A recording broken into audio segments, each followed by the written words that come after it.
Hello, welcome George to episode 3 of Your Game is Garbage. Kalimera, as we would say in Greece. Good morning. How are you? Oh, Except it's not is that the morning for word for you. garbage? No, you want to hear the Greek word for garbage? Yes, sure. Why not? Σκουπίδια. Oh, And the it's whole very thing would be visceral. like, το παιχνίδι σου είναι σκουπίδια. All right, for our Greek viewers. Yes, and you may have some. You never know. Yeah, we'll see. So last time I promised you that we would playtest this game. Yes, I'm Dungeon so excited. Fumbler.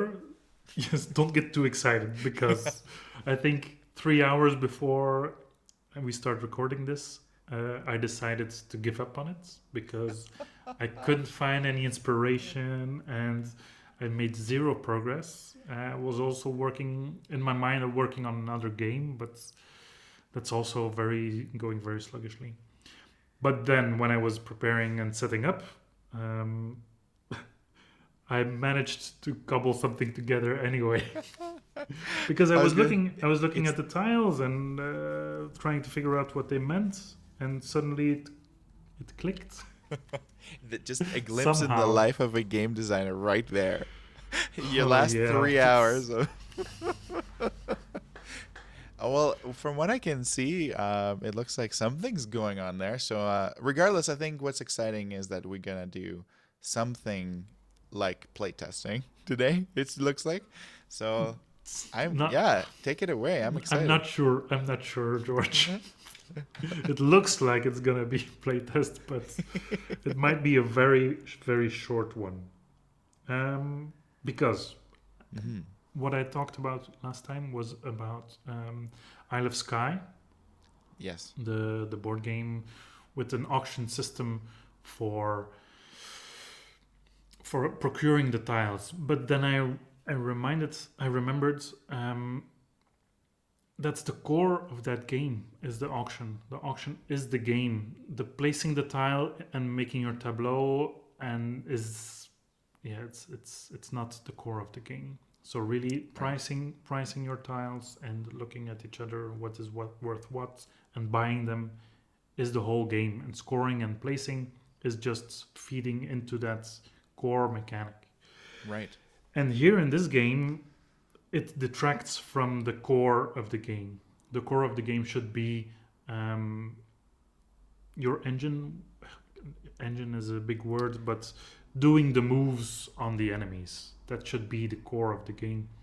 And if you have a whole auction system before it, you're playing two different games. Yeah. So in all my designs, I try to stay focused on what is and ask yourself every time you're making changes to your game. Ask yourself every time: is this the core or is this distracting from the core? Yeah. That's good advice. I was just gonna say, do we quickly want to remind people what the game you're just putting you were gonna be like playtesting, for the people who are joining the episodes from this one and haven't watched the previous ones, just briefly. Yes, Dungeon Fumbler, and that is a working title because somebody asked me already, like, should you use that title? And I'm like, no, it's just it's working title. Don't use all your brainstorming power to come up with a title. Name. I mean, Dungeon Fumble Dungeon. That would be pretty fun. Oh, you can speculate on the title all you want. That will be 3 episodes worth. Yes. No, people can give ideas in the comments, but we don't even know if it's going to be in a dungeon anyway. It's going to be in a hallway of a school, or it can be anything. Right? Yeah. Oh my god, that's hilarious. So to recap for the viewers, Dungeon Fumbler is inspired by the movie Inside Out, where you have different characters controlling one body or one mind. And I want the players to activate the limbs and muscles or brain or mouth of a hero in a dungeon, each on their turn.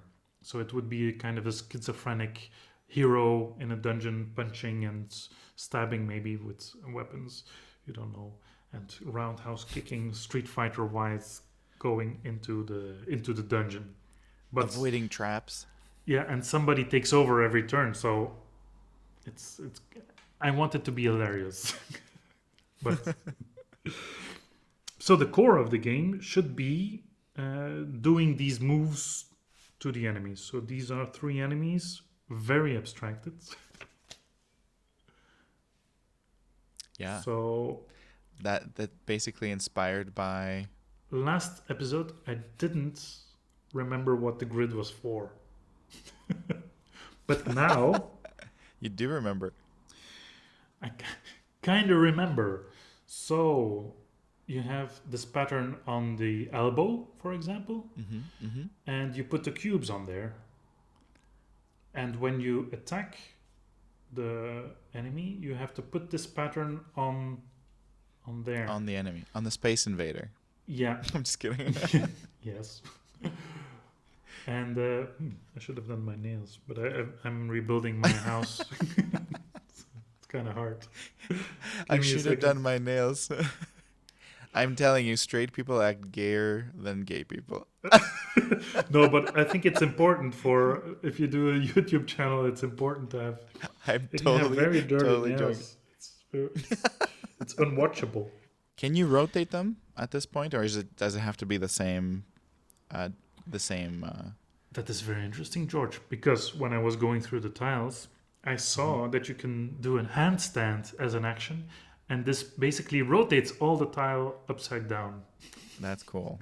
That's really cool. So yeah, you could do a handstand and a kick, and then it would turn around the cubes. So normally you can't rotate them unless you have Yeah. some additional move that allows it. Yes, Cool. yes. So I think those were the kind of combinations I was looking for. Yeah, and that makes it funny too, to imagine like something like Yeah. a normal move but done upside down.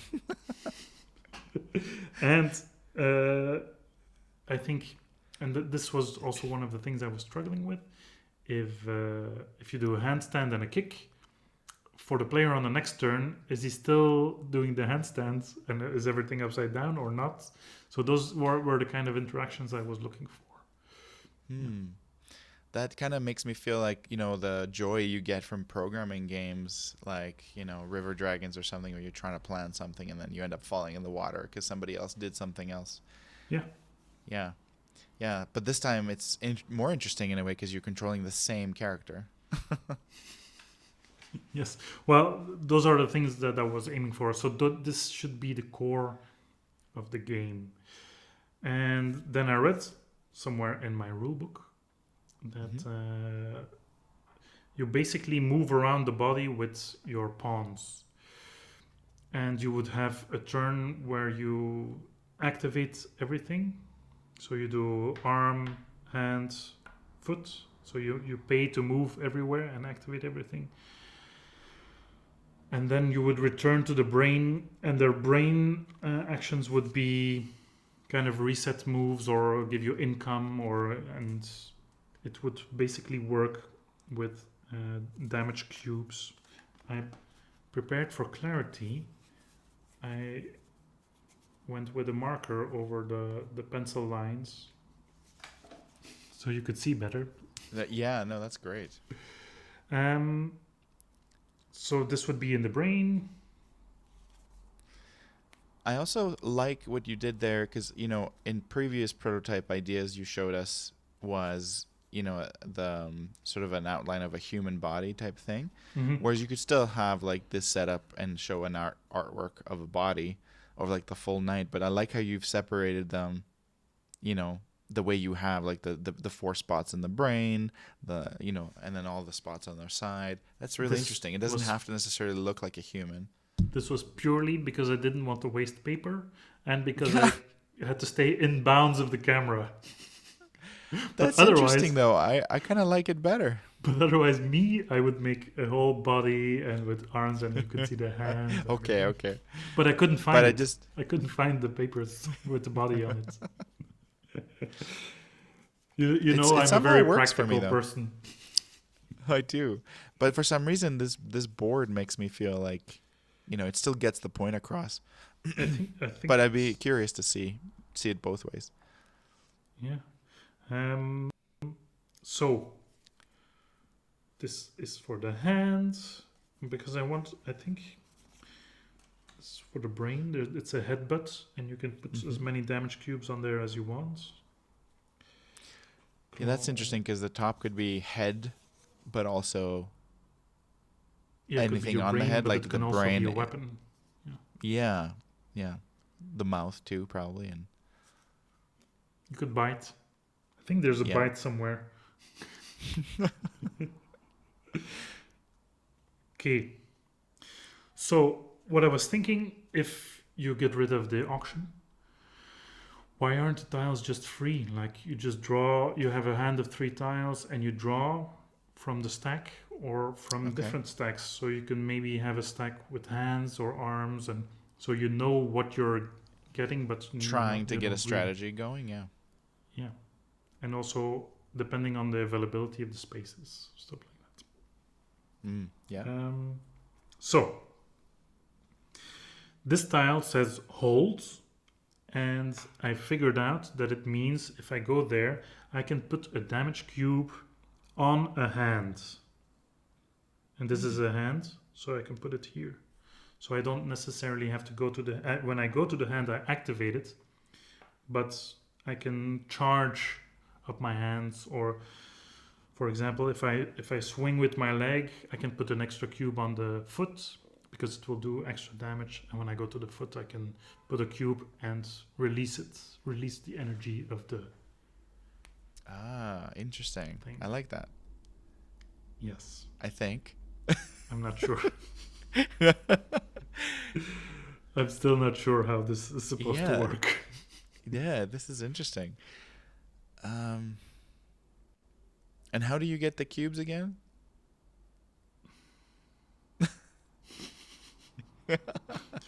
The cubes are a sort of currency. Yes. So if you have a limited amount of cubes, Does each and player you're have their own charging color all kind of cubes? things, and then you run out of it, and then you have to activate even if it's not optimal or something like that. So that was now, are the cubes like one type of cube, or is it by player color? Like, do we each have like a pool? You each have a pool of cubes. Of cubes of red, your yellow, own color. And for example, if this punch, you've put one in, and I have put one in, and one of us activates it, it's also inspired by Imhotep. Do you know the game Imhotep? I haven't played Imhotep, but this also reminds me of Rome, like ROAM. Have you ever played that one? No. By Red Raven. Ryan Lockett, who did it's really, really fun game, simple, but yeah, it's basically people are putting their own colored tokens on the board or on these cards, and then as soon as a card is filled, whoever has majority takes the card. Okay.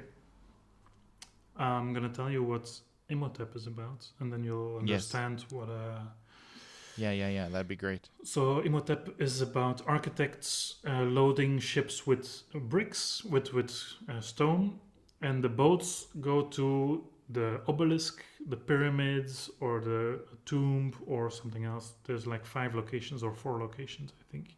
Okay. The ship only leaves when there's enough stone on there. On your turn, you either take 3 stone to your supply, or you put 1 stone on a boat, or you move a ship. So even if the ship isn't loaded with your stones, you can decide where it goes. And the order in which the stones are on the ship is the order they get offloaded onto the obelisk or the pyramid or whatever. Interesting. And they score in different ways. So, for example, the funny thing is about the obelisk, it only scores at the end of the game, and the one with the tallest obelisks wins the points. But it's enough to have 1 stone more than the second one to win the obelisk. So you could dump someone's stones on the obelisk. If he's already winning, you put 3 more in there. It doesn't matter anyway, but this way the 3 stones he had on the ship don't score anywhere else. So you can. That's cool. And it's constantly thinking, should I put a stone now or should I move this ship because I want to score there? stuff like that. And that's what I wanted here as well. Like, That's a cool mechanic. I like that. yeah, that's what I was thinking about. These enemies, they need a specific pattern, and so maybe you want to activate the fist because your cube, you want to attack enemy number 1, and maybe someone else want to attack enemy number 3 with the same fist that's loaded to fight. So that was one of the inspirations. That's pretty cool. So far, like if you were to describe or run us through a turn, let's say it's your turn to play, what would you do so far with what you figured out? Obviously, like an enemy. You're putting I me on know. the spot, George. I am putting you on the spot. Well, I'm trying to see, like, would it be like we all, every round we draw an enemy card, and then, like, I'm trying to see, like, get a feel for what the game might be like. You do your turn. You move your pawn. You put your cubes. Okay. I do my turn. Go there. Pop. Put cubes. Or even attack. And this gets discarded. And the other way around. I would do an attack on this one. And you might have done an attack on that one. So when you say attack, that happens if a card is filled, or if you're the last person to put something there that fills. If you go there and activate it. So okay, cool. So and every then tile gets activated when you go there. And there, I think in the rules, I saw if you skip a tile, so on the way to the hand, you put a coin on there. So someone else that activates gets that bonus. Gets the coin as well. And then so does that card that's empty now with the on the left side, does that go away and becomes available for something else? Oh, okay. No, you can reload it. It's an action on your hand. And then, so when you played and I played, the monsters attack us. Ah, okay. And they have their own damage cubes, which I'm gonna conjure up from another prototype. Magically, they appear. Yeah, but for example, they could damage you on certain spots, and you have to, with an action here on the body, for example, you could heal stuff. Interesting. Because when you place them there, I thought points for healing. I thought when you place them there, it would be cool to have to like replace it for like instead of putting one, it kind of eats counters each other, and then they both kind of disappear. They cancel each other out, maybe. Cancel each other out. That's the word I was looking for. Thanks. Well, welcome to English 101. So I think this is instead of being a design diary, it's more a reconstruction of an idea. Well, it's. I mean, I really, really like the flow from what I can understand so far, and that's why I ask, if I was to explain this game to someone, like just to get a feel for a typical round. And I guess an interesting question would be, when the creatures attack, do they already predetermine, like each creature sort of has a favorite body part that they like to attack? Is that how it would work? Yeah. It's not like you roll a die or anything like that. I'm gonna pull up the rules because it's actually with a die. Yes. 1 second. Because my mind also went to Castle Panic. When creatures come out of the bag and you're like, where are they gonna go? Yeah, but it's some kind of automa, of course, but predictable. Mm-hmm. Because phase 3, the monster phase, any monsters not killed in this round, because I think I want them to die relatively easily, so you can iterate between monsters quickly. Yeah. Yeah. Then. Ooh, and there should be boss battles. Maybe. Yeah. Sure. It's a dungeon. So the body would be bigger, of course, and I'm gonna move you. The body would be bigger and have multiple spaces per limb, and they would all have a number. And then you roll the dice for each monster, and the number would be attacked. So I was thinking when I was reading it, I think like, oh, it's a little bit like Catan. You don't want to put tiles on the like number 8 or number 6 because they get rolled That's right. more frequently.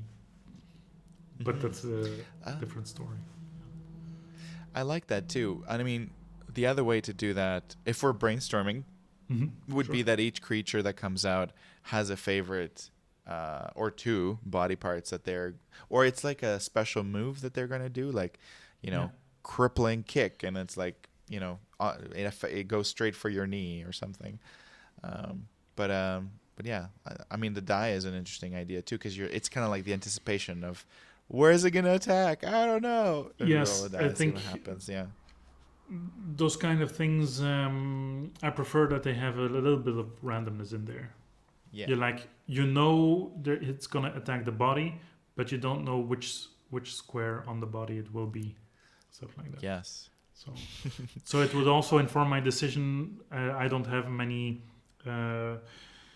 actions on the body, so I'm gonna skip the monster that attacks the body and go for something else, because I don't really care what happens to my body on this turn. Yes. Yeah, that would be interesting. And if you had, I wonder if you even had like a list of, you know, on the creatures, a list of types of attacks for the different types of body. Like, I think maybe you roll a die, and it's still random, but you roll a die, like, you know, that there could be like, and let me know if you like these interruptions and ideas, because of course, my mind will always keep racing. But I was thinking, like, if a creature came out, let's say, you know, an orc comes out or whatever, and then it has like 4 different types of attacks, depending, like, if you rolled between 1 and 2, it's the first one, 2, you know, so on and so forth.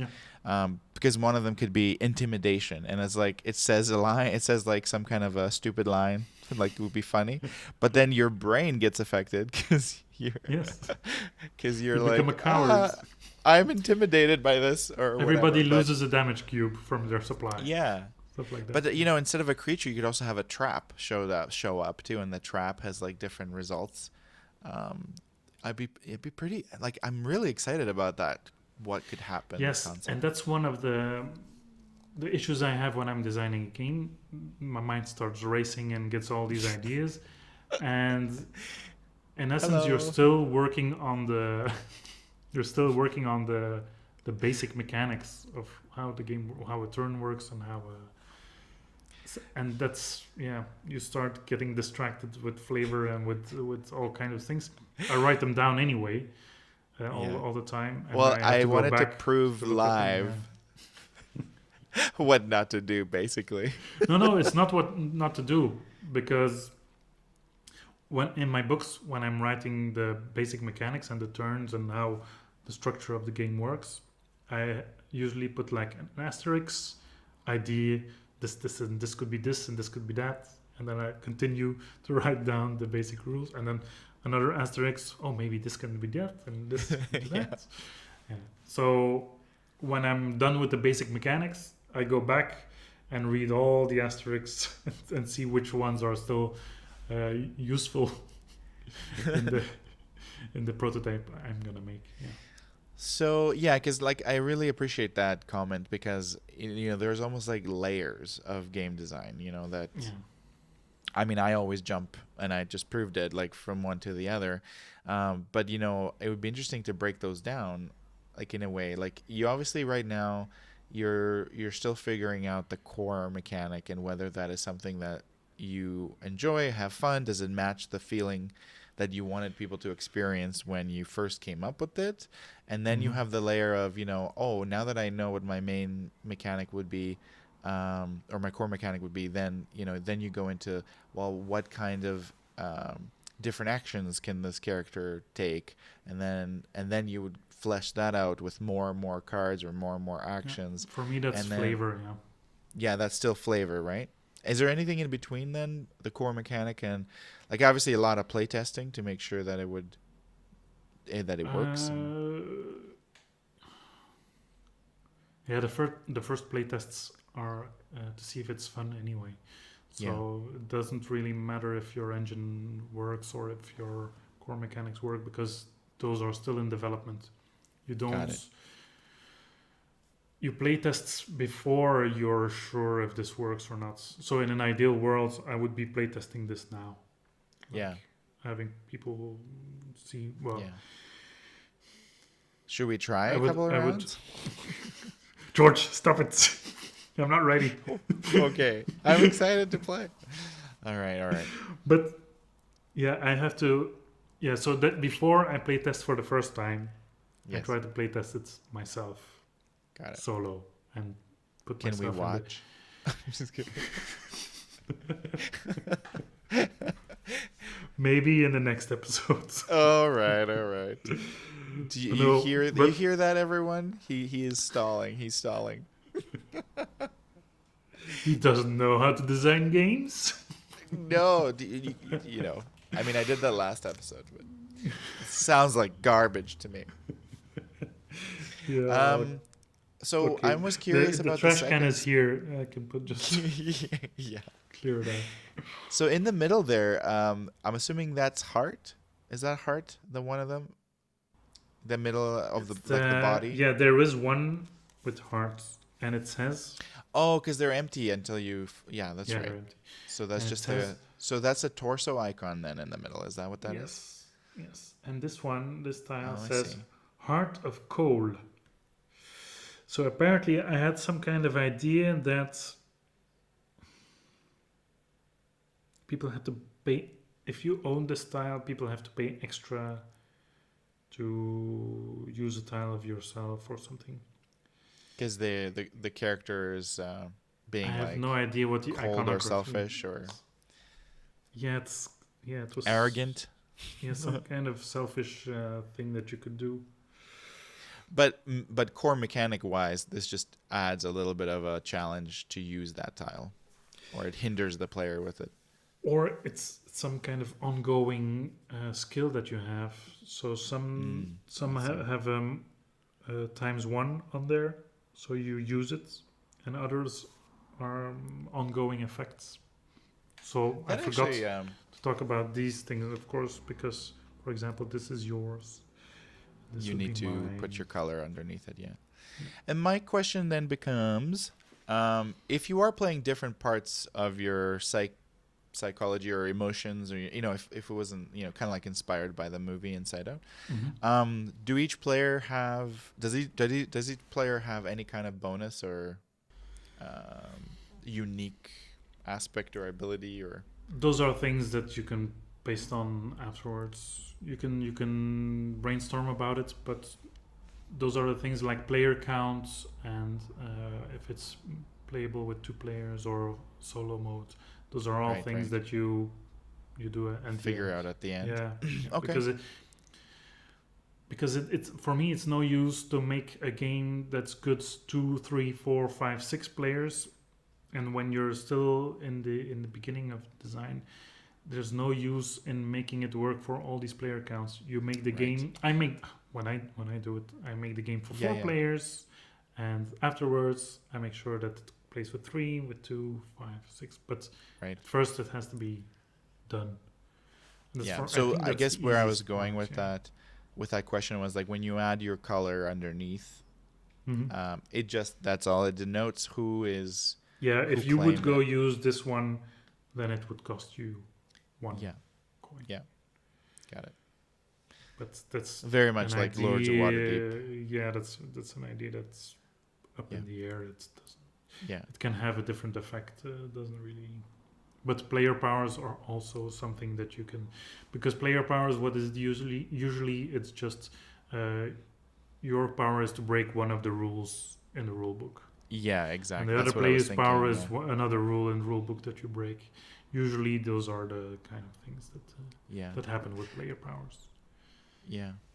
No, that would be interesting, because if you're sadness or, you can hinder another player or because or your happiness and you think you can do it and then you kind of go in blindly. Overconfident.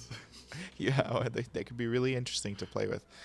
But then again, yeah, because that's again going back to thematic. Like, Yeah, are we those actually playing as emotions or not? Yeah, yeah, those are the little asterisks a in the little book. asterisks. Like, Yeah, oh, we can yeah, have player powers, of course, yes. And now forget about it and focus on how yeah. this game actually works. And then remind me about victory points. So far, you figured that when you defeat monsters, you kind of divvy up the points. Yes, but it was more complicated than that, and that's why for me Okay. it's hard to figure out. Okay. I think I wanted a system where, and I borrowed this from another game that I can't remember. I wanted the system that you score this corpse because the monster is dead Yeah. immediately, Loot. and it You depends loot it. on how much you progressed in the game. So you get for every cube that you have on this monster times the number of tiles that you own. But this one was that Ah, that's everyone kind of owns. interesting. Yeah. So if you score this one in the beginning of the game, it's not going to score as much as if you score it at the end of the game. And I wanted this That's also kinda to be interesting. kind of a decision. But the longer this monster lives, the more damage it will do to your body. So maybe you don't want monsters to live. I think I'll have to make sure monsters can miss as well, because otherwise, you'll be dead. Well, that seems to me that it's like it helps with is that it forces people to expand, to take on different kinds of actions instead It of depends always if this use the same monster ones. comes out or not. So if it's That's another right. monster that gives That's right. an immediate bonus, everybody's Yeah. gonna want to attack that monster. Yeah. Which is also interesting to have an interesting choice in which monsters you want to attack. Yeah, I really like that as well. Like to know what to, because that could be like you're pulling like poor guy in different directions, right? Like I Yeah. was about to attack this one, and then now I'm attacking this one. And Yes. Yeah. Oh, I really didn't want to design this game anymore, and now again you're sucking me into it. hey, But- it was viewers' choice, if I remember correctly. Well, speaking of that, one of the viewers sent me a message with ideas that he had about how to, thematically amazing. what the game should be, because we were talking about a body of a human, for example, but he thought that it would be interesting to build up the body, and that you would have crazy things happen in that respect, like 3 legs and 2 heads and stuff like that, so that you would actually. Well, that's kind of cool. Yeah, it's interesting. I have to reread it, but I love that input because you start thinking about it again, and that's how because normally I was gonna start this episode with George. This game is garbage. Let's do something else. Well, then we owe it to our single viewer so far. It's a huge thanks. I mean, but I'm actually really enjoying this process. And when you, in episode 1, when you kind of showed us a bunch of different games to sort of think about or choose from, there was a few other ones that caught my eye too, like the pirate one, for instance, and there were some other ones. But I really like going through this process with you, and I'm hoping some of the viewers who are like me, really, really green in all of this, to get a glimpse of what it's like to create. Because I caught myself, well, you caught me 3 times already, then I'm just jumping the gun, and that's exactly what I've been doing in all mine. I'm very happy that you share your ideas with me. Yeah. So is there anything that you want to talk about or cover or get suggestions on or brainstorm on currently as you have it all in front of you there? I'm very bad at engine building games, at playing them, and I don't think I can design one. So for now, I want to find a system where I can activate those tiles and translate them to the enemy. And I think I can work on that more. And because last episode we weren't talking about one pawn going over there and resetting to the brain. We were sending out messages everywhere and then activating it. So should I go back to that idea so I think the tile system is fine. I think putting tiles on the body is interesting, and it allows for creativity in a way where you put what, and it differentiates from game to game as well. What the enemies should look like and how they react. Maybe if you hit an enemy, it gets angrier and does more damage if you don't kill it in this round, which would make for some kind of negotiation between players, like we have to kill it now this round before it attacks. And then one of the players is like, I don't really care if that one attacks. Stuff like that. But those are, again, ideas. But I think the tile system, the body, I'm happy with for now. But those things can change. But I need to figure out how you activate the tiles. Yeah, because the way you were just showing, like, is it a worker placement, like, aspect where you have so many workers to send out, and also each spot has so many spots available, like very much like Lords of Waterdeep. Some spots only have one, like, one empty locate, like one person can go there at a round. I promise you, George, next time we'll make progress on this one. But I think we have made progress. I mean, it's being more fleshed out every time we talk about it. And I mean, I would love to encourage more viewers to submit ideas too, because I think that would be part of the fun, Please help. Creative process, just to see. I think, really, I'm really liking this though so far, like as far as a concept for a game.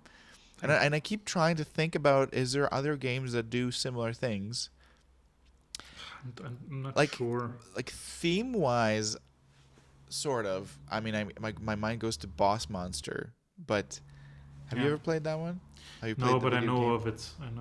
But I haven't. But theme-wise, it's so widely used, this theme. But but there's something about Boss Monster. The distinction is that you're all together in this body or mind. Yeah. I guess the only feeling I get from Boss Monster, if I remember correctly, is like, all these heroes keep coming in, and then it just feels like, maybe I'm just thinking of one particular called the Fool, where he has no control. There's a card called the Fool, and it just always made me laugh, because he's just so excited going in, and then he's about to fall into a pit. He's the Leroy Jenkins of Boss Monster. But I don't know, maybe that makes me think of this character, just like not in control of what he's doing. Yeah. But maybe I'll send you a picture of that Fool card you can like flash during that part. But I just I'll look for it. I'll have to play it again just to remind myself exactly why it just keeps coming back in my head about it. But it could be just the theme. Yeah. Okay. I think for now this is good. This to work on more. Yes. Yeah. So I'm happy with the progress that we've made, and I would love to hear ideas, of course, to progress this to maybe someday a published game. But thank you for your input, and I'll write your ideas down with a little asterisk. I'll also do a little bit of homework, and I'll take a look at a couple of those other games and think about the overall mechanic of how you sort of engage those tiles, and maybe I can bring some more ideas next episode. Yeah. But thank you for going through it, and thanks for building this for us today. I was really excited to see it. I cobbled this together 10 minutes ago. Yeah. Hey, that speaks to your but I was gonna say maybe next episode we could try playing something as well. But fleshing this out with you has been fun. So and I look forward to seeing what some of our viewers might have to say. At least we know that deadlines put me under pressure enough to start working on it. You know what I'm realizing? This is like a mission to make sure that all of this doesn't end up in the bin. The bin is full. You have it so easily. Actually, my bin is right here too. It's very, very, very close. Thank you, George. Thank you for listening. Yeah. Thank you, Jerome. Have a wonderful day.